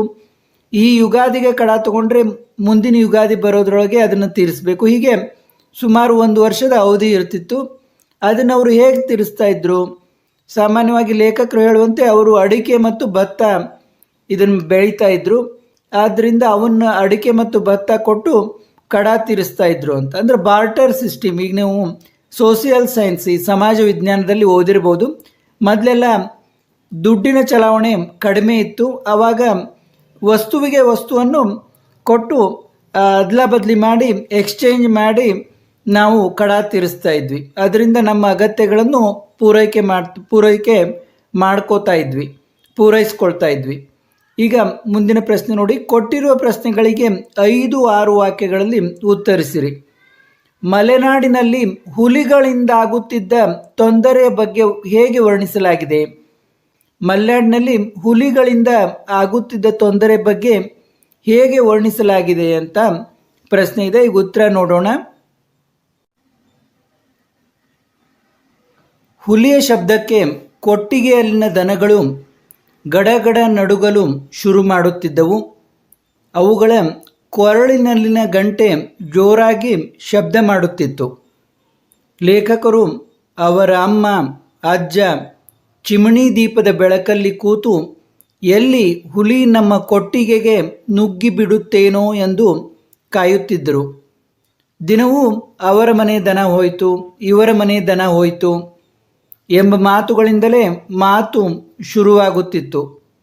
ಹೀಗೆ ಮಲೆನಾಡಿನಲ್ಲಿ ಹುಲಿ ಆಗ ನಿಜವಾದ ಹಸಿದು ಕಣ್ಣುಗಳ ಕೋರೆ ದಾಡೆಯ ಮುಖವಾಗಿತ್ತು ಅಂತ ಲೇಖಕರು ಹೇಳ್ತಾರೆ. ಅಂದರೆ ರಾತ್ರಿ ಕೆಲವೊಮ್ಮೆ ಕೊಟ್ಟಿಗೆಯಲ್ಲಿನ ದನಗಳು ಗಡಗಡ ನಡುಗಲು ಶುರು ಮಾಡ್ತಾ ಇದ್ವು. ಅಂದರೆ ಹುಲಿಯ ಶಬ್ದ ಮೊದಲು ಪ್ರಾಣಿಗಳಿಗೆ ಗೊತ್ತಾಗ್ತದೆ. ಪ್ರಾಣಿಗಳು ತುಂಬ ಸೆನ್ಸಿಟಿವ್ ಇರ್ತವೆ, ಅಂದರೆ ತುಂಬ ಸೂಕ್ಷ್ಮ ಸ್ವಭಾವದ್ದು ಇರ್ತವೆ ಪ್ರಾಣಿಗಳು. ಈ ಕಾಡು ಪ್ರಾಣಿಗಳ ಶಬ್ದವನ್ನು ಮತ್ತು ಅವುಗಳ ಬರುವಿಕೆಯನ್ನು ಪ್ರಾಣಿಗಳು ಮನುಷ್ಯರಿಗಿಂತ ಬೇಗ ಗ್ರಹಿಸ್ತವೆ. ಆದ ಕಾರಣ ಆ ಹುಲಿಯ ಶಬ್ದವನ್ನು ಗ್ರಹಿಸಿದ ಆ ದನಗಳು ಗಡಗಡ ನಡುಗಲಿಕ್ಕೆ ಶುರು ಮಾಡ್ತಾ ಇದ್ವು. ಆವಾಗ ಅವುಗಳ ಕೊರಳಿನಲ್ಲಿ ಕಟ್ಟಿದಂಥ ಗಂಟೆ ಜೋರಾಗಿ ಶಬ್ದ ಮಾಡ್ತಿತ್ತು. ಆವಾಗ ಲೇಖಕರು ಮತ್ತು ಅವರ ಅಮ್ಮ ಅಜ್ಜ, ಅವಾಗೆಲ್ಲ ಲೈಟ್ ಇರಲಿಲ್ಲ, ಚಿಮಣಿ ದೀಪದ ಬೆಳಕಲ್ಲಿ ಕೂತ್ಕೊಂಡು ಎಲ್ಲಿ ಹುಲಿ ನಮ್ಮ ಕೊಟ್ಟಿಗೆಗೆ ನುಗ್ಗಿ ಬಿಡ್ತದೇನೋ ಅಂತ ಕಾಯ್ತಾ ಇದ್ರು. ಬೆಳಗಾದರೆ ಜನ ಎಲ್ಲ ಮಾತಾಡೋರು, ಅವ್ರ ಮನೆ ದನ ಹೋಯ್ತು, ಇವ್ರ ಮನೆ ದನ ಹೋಯ್ತು. ಅಂದರೆ ಹುಲಿ ಎಳ್ಕೊಂಡು ಹೋಗ್ಬಿಡ್ತಂತ ಆ ದನ ತೆಗೆದುಕೊಂಡು ಹೋಗಿ ಹುಲಿ ಕೊಂದು ಹಾಕ್ತಾ ಇತ್ತು, ತಿಂತಾ ಇತ್ತು. ಹೀಗೆ ಅವ್ರ ಮನೆ ದನ ಕಾಣುವಲ್ತು, ಇವ್ರ ಮನೆ ದನ ಕಾಣುವಲ್ತು, ಕೊಟ್ಟಿಗೆಯಲ್ಲಿ ಕಟ್ಟಿದ್ರು, ಈಗ ಮುಂಜಾನೆ ಎದ್ದು ನೋಡಿದರೆ ಇಲ್ಲ ಅಂತ. ಹೀಗೆ ಆ ಮಾತುಗಳಿಂದಲೇ ದಿನದ ಮಾತುಗಳು ಪ್ರಾರಂಭ ಆಗ್ತಾ ಇದ್ವು. ಅಂದರೆ ಅಷ್ಟೊಂದು ಹುಲಿಗಳ ಉಪಟಳ ಆ ಮಲೆನಾಡಿನಲ್ಲಿ ಇತ್ತು ಅಂತ. ಹುಲಿಗಳ ಕಾಟ ತುಂಬ ಜಾಸ್ತಿ ಇತ್ತು. ಆದ ಕಾರಣ ಅವ್ರು ಏನು ಹೇಳ್ತಾರೆ ಅಂದರೆ, ಮಲೆನಾಡಿನಲ್ಲಿ ಹುಲಿ ಅಂದರೆ ಒಂದು ನಿಜವಾದ ಹಸಿದು ಕಣ್ಣುಗಳ ಕೋರೆ ದಾಡೆಯ ಮುಖವಾಗಿತ್ತು ಅಂತ.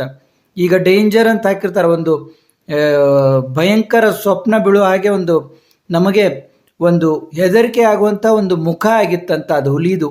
ಯಾವಾಗಲೂ ಹಸಿದುಕೊಂಡು ಕೋರೆ ದಾಡೆಯನ್ನು ಬಿಟ್ಟುಕೊಂಡು ನೋಡ್ತಾ ಇರುವಂಥ ಒಂದು ಉಗ್ರ ಮುಖ ಆ ಹುಲಿಯದ ಅನ್ನೋ ಹಾಗೆ ಆ ಮಲೆನಾಡಿನ ಜನರಿಗೆ ಆಗಿತ್ತು ಅಂತ ಲೇಖಕರು ಹೇಳ್ತಾರೆ. ಇನ್ನು ಕಾಫಿಯ ಬಗ್ಗೆ ಒಂದು ಪ್ರಶ್ನೆ ಇದೆ ನೋಡಿ. ಒರಿಜಿನಲ್ ಹಾಗೂ ಚರಟದ ಕಾಫಿಯನ್ನು ಸಿದ್ಧಗೊಳಿಸುತ್ತಿದ್ದ ಬಗೆಯನ್ನು ವಿವರಿಸಿರಿ ಅಂತ. ಯಾವ ರೀತಿ ಒರಿಜಿನಲ್ ಕಾಫಿ ಮತ್ತು ಚರಟದ ಕಾಫಿಯನ್ನು ಸಿದ್ಧಗೊಳಿಸ್ತಿದ್ರು ಅನ್ನೋದನ್ನು ಲೇಖಕರು ಹೇಳಿದ್ದಾರೆ. ಕಾಫಿ ಬೀಜವನ್ನು ಹುರಿದು ಪುಡಿ ಮಾಡಿ ಕುದಿಯುವ ನೀರಿಗೆ ಬೆರೆಸಿ ಗಸಿ ಇಳಿಯುವಷ್ಟು ಹೊತ್ತು ಕಾಯಬೇಕು. ಅಂದರೆ ಆ ಕಾಫಿ ಬೀಜವನ್ನು ಚೆನ್ನಾಗಿ ಹುರಿದು ಪುಡಿ ಮಾಡಿಕೊಂಡು ಕುದಿಯುವ ನೀರಿಗೆ ಬೆರೆಸಬೇಕು, ಹಾಕಬೇಕು ಅಂತ. ಹಾಕಿದ ಮೇಲೆ ಅದರ ತೆಳಗೆ ಗಸಿ ಉಳಿತದೆ.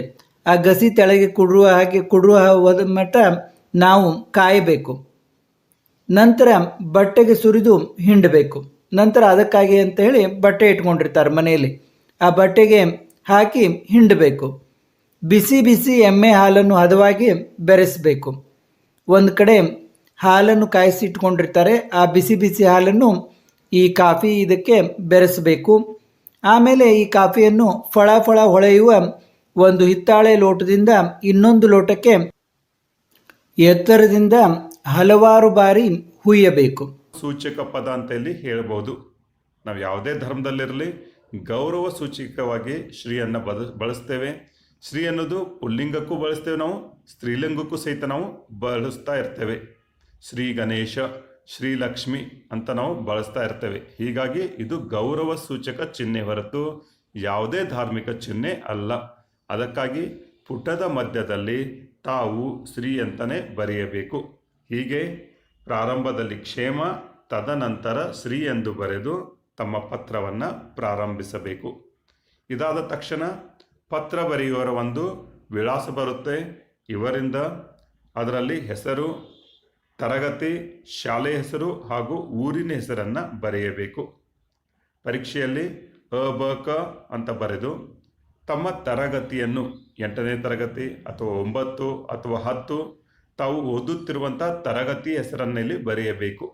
9ನೇ ತರಗತಿ ಶಾಲೆಯ ಹೆಸರು ಕೇಂದ್ರೀಯ ವಿದ್ಯಾಲಯ ಅಥವಾ ತಮ್ಮ ಶಾಲೆಯ ಹೆಸರನ್ನು ಬರೆದು ಕೊನೆಗೆ ಊರಿನ ಹೆಸರನ್ನು ಬರೆಯಬೇಕು. ಇಲ್ಲಿ ಬೆಳಗಾವಿ ಅಂತ ಬರೆಯಲಾಗಿದೆ. ಇದು ಇವರಿಂದ. ಅದಾದ ತಕ್ಷಣ ಒಂದು ಸಾಲನ್ನು ಬಿಟ್ಟು, ಒಂದು ಲೈನ್ ಬಿಟ್ಟು ದಿನಾಂಕ ಎಂದು ಬರೆಯಬೇಕು. ತಾವು ಪತ್ರ ಬರೆಯುವ ದಿನಾಂಕವನ್ನು ಬರೆಯಬೇಕಾಗುತ್ತೆ. ಕೆಲವೊಬ್ಬರು ಇದನ್ನು ಬಲಭಾಗದಲ್ಲಿಯೂ ಸಹಿತ ಇಲ್ಲಿ ಬರೆಯುತ್ತಾರೆ. ತಾವು ಬಲಭಾಗದಲ್ಲಿ ಬರೀಬಹುದು ಅಥವಾ ಇವರಿಂದ ಕೆಳಗಡೆನೂ ಸಹಿತ ತಾವು ಬರೆಯಬಹುದು. ಒಟ್ಟಾರೆ ದಿನಾಂಕವನ್ನು ಬರೆಯಲೇಬೇಕು. ಈ ರೀತಿ ಪ್ರಾರಂಭದಲ್ಲಿ ಕ್ಷೇಮ ಶ್ರೀ ಇವರಿಂದ ದಿನಾಂಕ ಇವುಗಳು ಬರೆದು ಮುಂದೆ ನಾವು ಪತ್ರದ ಮುಂದಿನ ಭಾಗಕ್ಕೆ ಹೋಗೋಣ. ತದನಂತರ ಪ್ರಾರಂಭದ ಸಂಬೋಧನೆ ಇಲ್ಲಿದೆ. ತೀರ್ಥರೂಪರವರಲ್ಲಿ ತಂದೆಗೆ ಪತ್ರ ಆಗಿರೋದ್ರಿಂದ ತಾವು ಪೂಜ್ಯ ತಂದೆಗೆ ಅಥವಾ ಇನ್ನೂ ಸುಂದರವಾಗಿ ಬರೆಯಬೇಕಂದ್ರೆ ತೀರ್ಥರೂಪ ಅಂತ ಬರೆಯಬೇಕು. ಈ ಪತ್ರದ ಕೊನೆಯಲ್ಲಿ ತಂದೆ ತಾಯಿಗೆ ಮತ್ತು ಬೇರೆಯವರಿಗೆ ಯಾವ ರೀತಿ ಸಂಬೋಧನೆಗಳನ್ನು ಬಳಸಬೇಕು ಅನ್ನೋದನ್ನು ಪತ್ರದ ಕೊನೆಯಲ್ಲಿ ಕೊಡಲಾಗಿದೆ. ಅದನ್ನು ತಾವು ಗಮನಿಸಬೇಕು. ಇಲ್ಲಿ ತಂದೆಗೆ ಇರೋದ್ರಿಂದ ತೀರ್ಥರೂಪ ಅಂತ ಬರೀಬೇಕಾಗುತ್ತೆ. ತೀರ್ಥರೂಪರವರಲ್ಲಿ ತಮ್ಮ ಪ್ರೀತಿಯ ಮಗನಾದ ಅಬಕ ಬೇಡುವ ಆಶೀರ್ವಾದಗಳು ಅಥವಾ ಮಾಡುವ ನಮಸ್ಕಾರಗಳು ಅಂತ ತಾವು ಪ್ರಾರಂಭದಲ್ಲಿ ಸಂಬೋಧನೆಯನ್ನು ಬರೆಯಬೇಕಾಗುತ್ತೆ. ವಿದ್ಯಾರ್ಥಿಗಳು ಗಮನಿಸಬೇಕು. ಪೂಜ್ಯ ತಂದೆಯವರಲ್ಲಿ ತಮ್ಮ ಪ್ರೀತಿಯ ಮಗ ಅಬಕ ಮಾಡುವ ನಮಸ್ಕಾರ ಅಂತಲೂ ಸಹಿತ ನೀವು ಬರೀಬಹುದು. ಆದರೆ ಪತ್ರ ಸುಂದರವಾಗಿ ಕಾಣಲಿ ಅಂತ ತೀರ್ಥರೂಪರವರಲ್ಲಿ ತಮ್ಮ ಪ್ರೀತಿಯ ಮಗನಾದ ಅಬಕ ಬೇಡುವ ಆಶೀರ್ವಾದಗಳು ಎಂದು ಬರೆಯಲಾಗಿದೆ. ಇದು ಪ್ರಾರಂಭದ ಒಂದು ವಾಕ್ಯ. ತದನಂತರ ಪತ್ರದಲ್ಲಿ 3 ಭಾಗಗಳನ್ನಾಗಿ ನಾವು ಮಾಡ್ಬೋದು. 3 ಪ್ಯಾರಾಗ್ರಾಫ್. ಇದು 1ನೇ ಪ್ಯಾರಾಗ್ರಾಫ್, ಇದು 2, ಇದು ಕೊನೆ ಪ್ಯಾರಾಗ್ರಾಫ್. ಮೊದಲನೇ ಒಂದು ಪ್ಯಾರಾಗ್ರಾಫ್ದಲ್ಲಿ ಏನು ಬರುತ್ತೆ? ತಮ್ಮ ಆರೋಗ್ಯದ ಕುರಿತು, ತಮ್ಮ ಅಭ್ಯಾಸದ ಕುರಿತು ಸೂಚಿಸಬೇಕು. ಹಾಗೆ ಪತ್ರ ಬರೆದವರ ಆರೋಗ್ಯವನ್ನು ಕುರಿತು ವಿಚಾರಣೆ ಮಾಡಬೇಕು. ಯಾವ ರೀತಿಯಲ್ಲಿ ಗಮನಿಸಿ. ನಾನು ನನ್ನ ಅಭ್ಯಾಸದೊಂದಿಗೆ ಚೆನ್ನಾಗಿದ್ದೇನೆ. ನಿಮ್ಮ ಆರೋಗ್ಯದ ಕುರಿತು ಪತ್ರ ಬರೆಯಿರಿ. ಹಾಗಾದರೆ ತಾವು ತಮ್ಮ ಅಭ್ಯಾಸದ ಕುರಿತು, ತಮ್ಮ ಆರೋಗ್ಯದ ಕುರಿತು ತಿಳಿಸಿ. ತದನಂತರ ಪತ್ರ ಬರೆದಂತಹ ತಂದೆಗೆ ಅಥವಾ ತಾಯಿಗೆ ಅಥವಾ ನಿಮ್ಮ ಗೆಳೆಯರಿಗೆ ಅವರ ಆರೋಗ್ಯವನ್ನು ಕುರಿತು ವಿಚಾರಣೆ ಮಾಡಬೇಕು. ಅದಾದ ತಕ್ಷಣ ನೆಕ್ಸ್ಟ್ ಪ್ಯಾರಾಗ್ರಾಫ್ದಲ್ಲಿ 2ನೇ ಪ್ಯಾರಾಗ್ರಾಫ್ ಅಂತ ನಾವು ಇದನ್ನು ಹೇಳ್ಬೋದು. ಈ ಪ್ಯಾರಾಗ್ರಾಫ್ದಲ್ಲಿ ಏನು ಬರುತ್ತೆ? ಪತ್ರವನ್ನು ಬರೆಯಲು ಯಾವ ಕಾರಣವನ್ನು ಕೊಟ್ಟಿದ್ದಾರಲ್ಲ ಅದನ್ನು ನಾವಿಲ್ಲಿ ಬಳಸಬೇಕಾಗುತ್ತೆ. ಪ್ರವಾಸಕ್ಕೆ ಹಣ ಬೇಡಿ ಅಂತ ಇದೆ. ಹೀಗಾಗಿ ಅದನ್ನು ಸರಳವಾಗಿ ಚಿಕ್ಕದಾದರೂ ಚೊಕ್ಕದಾಗಿ ಹೀಗೆ ಬರೆಯಬಹುದು. ನಮ್ಮ ಶಾಲೆಯಲ್ಲಿ 1 ದಿನದ ಶೈಕ್ಷಣಿಕ ಪ್ರವಾಸವನ್ನು ಬಿಜಾಪುರಕ್ಕೆ ಏರ್ಪಡಿಸಿದ್ದಾರೆ. ನನ್ನ ಗೆಳೆಯರೆಲ್ಲರೂ ಪ್ರವಾಸಕ್ಕೆ ಹೊರಟಿದ್ದಾರೆ. ನನಗೂ ಸಹಿತ ಪ್ರವಾಸಕ್ಕೆ ಹೋಗುವ ಆಸೆ ಇದ್ದು ತಾವು ಅನುಮತಿಯೊಂದಿಗೆ, ಅನುಮತಿ ಪರ್ಮಿಷನ್ ರೂಪಾಯಿ 600 ಕಳುಹಿಸಬೇಕಾಗಿ ವಿನಂತಿಸಿಕೊಳ್ಳುತ್ತೇನೆ. ಪ್ರವಾಸದಿಂದ ಮರಳಿದ ತಕ್ಷಣ ಮತ್ತೆ ಪತ್ರ ಬರೆಯುತ್ತೇನೆ. ಹೀಗೆ ಚಿಕ್ಕದಾಗಿ ಚಿಕ್ಕ ಚಿಕ್ಕ ವಾಕ್ಯಗಳನ್ನು, ಆದರೆ ಅಷ್ಟೇ ಸುಂದರವಾಗಿ ತಾವು ಬರೆಯಬೇಕು. ಕೊನೆಗೆ 3ನೇ ಪ್ಯಾರ ಅಂತ ನಾವು ಹೇಳ್ತೇವೆ. ಇಲ್ಲಿ ತಂದೆಗೆ ಪತ್ರವನ್ನು ಬರೆದಾಗ ತಾಯಿಗೆ ನಮಸ್ಕಾರವನ್ನು ಸೂಚಿಸಬೇಕು. ತಾಯಿಗೆ ಪತ್ರವನ್ನು ಬರೆದಾಗ ತಂದೆಗೆ ನಮಸ್ಕಾರಗಳನ್ನು ಮಾಡಬೇಕಾಗುತ್ತೆ. ತಾಯಿಗೆ ನನ್ನ ನಮಸ್ಕಾರ ತಿಳಿಸಿ. ತಾಯಿ ಅಲ್ಲದೆ ಮನೆಯಲ್ಲಿ ಮತ್ತೆ ಅಣ್ಣ, ತಮ್ಮ, ಅಂಕಲ್, ಆಂಟಿ ಎಲ್ಲ ಇರೋದ್ರಿಂದ ಎಲ್ಲರಿಗೂ ವಂದನೆಗಳು. ಇದಿಷ್ಟು ಬರೆದಿದ್ದಾದರೆ ಪತ್ರ ಮುಕ್ತಾಯ ಆಯಿತು. ತದನಂತರ ಇತಿ ತಮ್ಮ ಪ್ರೀತಿಯ ಮಗ ಅಂತ ತಾವು ಬರೆಯಬೇಕಾಗುತ್ತೆ. ಇತಿ ಅಂತ ಇಲ್ಲೊಂದು ಪದ ಇದೆ. ಇತಿ ಅಂತಂದರೆ ಇತಿ ಅಥವಾ ಇಂತಿ ಅಂತ ಬರೆಯಲಾಗುತ್ತೆ. ಇತಿ ತಮ್ಮ ಪ್ರೀತಿಯ ಮಗ, ಅದರ ಕೆಳಭಾಗದಲ್ಲಿ ಸಹಿ, ತದನಂತರ ಅಬಕ. ಇದಾದ ತಕ್ಷಣ ಹೊರ ವಿಳಾಸ. ತಮಗೆ ಈಗಾಗಲೇ ಗೊತ್ತಿದೆ. ಹೊರ ವಿಳಾಸವನ್ನು ಎನ್ವಲಪ್ ಮೇಲೆ ಪತ್ರದಲ್ಲಿ ಒಂದು ಟು ಅಡ್ರೆಸ್ ಅಂತ ಇರ್ತದೆ, ಅಲ್ಲಿ ಬರೆಯಲಾಗುತ್ತೆ. ಇಲ್ಲಿ ಶ್ರೀ ಅಂತ ಬರೆದು ತಂದೆಯ ಹೆಸರನ್ನು, ಒಂದು ಕಾಲ್ಪನಿಕ ಹೆಸರನ್ನು ಬರೆಯಬಹುದು ಅಥವಾ ತಮ್ಮ ತಂದೆಯ ನಿಜವಾದ ಹೆಸರನ್ನು ಸಹಿತ ಇಲ್ಲಿ ಬರೆಯಬಹುದು. ಇಲ್ಲೊಂದು ಕಾಲ್ಪನಿಕ ಹೆಸರಿದೆ, ಶ್ರೀ ಎಸ್ ರಾಮಪ್ಪ. ತಂದೆ ಆದರೆ ಶ್ರೀ, ತಾಯಿ ಆದರೆ ಶ್ರೀಮತಿ ಅನ್ನೋದನ್ನು ಇಲ್ಲಿ ಬಳಸಬೇಕು. ಅದಾದ ತಕ್ಷಣ ತಾವು ವಾಸಿಸುವಂಥ ಬೀದಿ ಹೆಸರು, ತಾವು ವಾಸಿಸುವಂಥ ಬಡಾವಣೆ ಹೆಸರು, ಊರಿನ ಹೆಸರು ಹಾಗೂ ಪಿನ್ ಕೋಡನ್ನು ಬಳಸಬೇಕಾಗ್ತದೆ. ಇಲ್ಲೊಂದು ಮಾದರಿಯಾಗಿ ತಮಗೆ ಕೊಡಲಾಗಿದೆ, ತಾವು ಗಮನಿಸಬೇಕು. ಶ್ರೀ ಎಸ್ ರಾಮಪ್ಪ ಹೆಸರು, ತದನಂತರ ಬೀದಿ ಹೆಸರು 1ನೇ ಮುಖ್ಯ ರಸ್ತೆ, ಏರಿಯಾ ಹೆಸರು ಗಾಂಧಿ ಚೌಕ್, ಊರಿನ ಹೆಸರು ಧಾರವಾಡ, 580001. ಈ ರೀತಿ ಬರೆದಿದ್ದಾದರೆ ಪತ್ರ ಮುಕ್ತಾಯ ಆಗುತ್ತೆ. ಹೀಗೆ ಒಂದು ಮಾದರಿಯಲ್ಲಿ ತಾವು ಪತ್ರವನ್ನು ಬರೆಯೋದನ್ನು ರೂಢಿ ಮಾಡಿಕೊಳ್ಳಬೇಕು. ಹಾಗಾದರೆ ಮುಂದೆ ನಾವಿಲ್ಲಿ ನೋಡೋಣ ಪತ್ರದ ಆರಂಭದಲ್ಲಿ ಬಳಸುವಂಥ ಸಂಬೋಧನೆ. ಈ ಪತ್ರದಲ್ಲಿ ತಾವು ನೋಡಿದರೆ ತೀರ್ಥರೂಪ ಅಂತ ಬಳಸಲಾಗಿದೆ. ತಂದೆಗೆ ತೀರ್ಥರೂಪ ಅಥವಾ ಪೂಜ್ಯ ತಂದೆಯವರಿಗೆ ಅಂತ ಬಳಸಬೇಕಾಗುತ್ತೆ. ತಾಯಿಗೆ ಮಾತೃಶ್ರೀ ಅಥವಾ ಪೂಜ್ಯ ತಾಯಿಯವರಿಗೆ ಅಂತ ಬರೀಬಹುದು. ಅಣ್ಣ ತೀರ್ಥರೂಪ ಸಮಾನ, ಅಣ್ಣ ಯಾವಾಗಲೂ ತಂದೆಯ ಸಮಾನ, ಅದಕ್ಕಾಗಿ ತೀರ್ಥರೂಪ ಸಮಾನ ಅಂತ ತಾವು ಬರೀಬೇಕು. ಅಕ್ಕ ಅವಳಿಗೆ ತಾಯಿಯ ಸಮಾನ, ಅದಕ್ಕಾಗಿ ಮಾತೃಶ್ರೀ ಸಮಾನ ಅಂತ ಬರೀಬೇಕಾಗುತ್ತೆ ಆರಂಭದ ಸಂಬೋಧನೆ. ತಮ್ಮ ಮತ್ತು ತಂಗಿಗೆ ತಮ್ಮನಿಗೆ ಚಿರಂಜೀವಿ, ಚಿರಂಜೀವಿ ಅಂತಂದರೆ ಮಗನ ಸಮಾನ ತಮ್ಮ, ತಂಗಿ ಮಗಳ ಸಮಾನ, ಅದಕ್ಕಾಗಿ ಚಿರಂಜೀವಿ ಸೌಭಾಗ್ಯವತಿ ಅಂತ ಬರೀಬಹುದು. ಅಥವಾ ಪ್ರೀತಿಯ ತಂಗಿ ಪ್ರೀತಿಯ ತಮ್ಮ ಅಂತ ಸಹಿತ ಬರೀಬಹುದು. ಗೆಳೆಯ ಗೆಳತಿಗೆ ಪ್ರೀತಿಯ ಗೆಳೆಯ ಪ್ರೀತಿಯ ಗೆಳತಿ ಅಂತ ಬರೆಯಬೇಕಾಗುತ್ತೆ. ಅಧಿಕಾರಿಗಳಿಗೆ ಮಾನ್ಯರೇ ಅಂತ ಪ್ರಾರಂಭದಲ್ಲಿ ಒಂದು ಸಂಬೋಧನೆಯನ್ನು ಒಕ್ಕಣಿಕೆಯನ್ನು ಬರೆಯಬೇಕಾಗುತ್ತೆ. ವಿದ್ಯಾರ್ಥಿಗಳು ಇದನ್ನು ಸರಿಯಾಗಿ ಗಮನಿಸಬೇಕು. ಪೂಜ್ಯ ತಂದೆ ಪೂಜ್ಯ ತಾಯಿ ಬರೆಯೋಕ್ಕಿಂತನೂ ತೀರ್ಥರೂಪ ಮಾತೃಶ್ರೀ ಬಳಸೋದು ಒಂದು ಉತ್ತಮವಾಗಿ ಕಾಣ್ತದ, ಸುಸಂಸ್ಕೃತವಾಗಿ ನೋಡ್ಲಿಕ್ಕೆ ಅದು ಅನಿಸುತ್ತೆ. ತದನಂತರ ಗೌರವ ಸಂಬೋಧನೆ ಇದೆ. ಇಲ್ಲಿ ತಂದೆ ತಾಯಿ ಹಿರಿಯರಿಂದ ಬೇಡುವ ಆಶೀರ್ವಾದಗಳು ಅಥವಾ ಮಾಡುವ ನಮಸ್ಕಾರಗಳು ಈ ಪತ್ರದಲ್ಲಿ ನಾವು ನೋಡ್ತೇವೆ. ತೀರ್ಥರೂಪರವರಲ್ಲಿ ತಮ್ಮ ಮಗನಾದ ಅಬಕ ಬೇಡುವ ಆಶೀರ್ವಾದಗಳು ಅಂತ ನಾವು ಬಳಸಿದ್ದು. ಹಾಗೆ ತಾವು ಬೇಡುವ ಆಶೀರ್ವಾದ ಬರಿಬೋದು ಅಥವಾ ಮಾಡುವ ನಮಸ್ಕಾರ ಅಂತಲೂ ಸಹಿತ ಗೌರವ ಸಂಬೋಧನೆಯನ್ನು ಬಳಸ್ಬೋದು. ಕಿರಿಯರಿಗೆ ಆಶೀರ್ವಾದಗಳನ್ನು ಬಳಸಬೇಕಾಗುತ್ತೆ. ಗೆಳೆಯನಿಗೆ ಗೆಳತಿಗೆ ವಂದನೆಗಳು, ಅಧಿಕಾರಿಗಳಿಗೂ ಸಹಿತ ವಂದನೆಗಳನ್ನು ನಾವು ಸೂಚಿಸಬೇಕಾಗುತ್ತೆ.